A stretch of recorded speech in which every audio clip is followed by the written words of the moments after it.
Сәлем достар, сіздер білетіндей менің YouTube каналымда көбінесе барлық видеоларым, сабақтарым барлық орыс тілінде, бірақ сіздерге айтарым, қазақ тілінде сөйлейтін болсаңыз, тек кейде орыс тіліне қысылам десеңіз, мен орыс тілінде де және қазақ тілінде де барлық кеңестерімді еркін түрінде жүргіземін.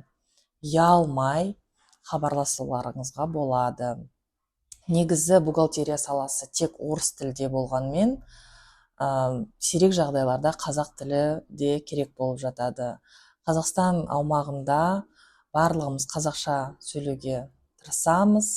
Ең алдада мен сіздерге айтарым, кейбір сабақтарымды, кейбір емес барлығын дерлік қазақшаға аударып, сіздерге ыңғайлы болу үшін жазып шығарамын. Рахмет.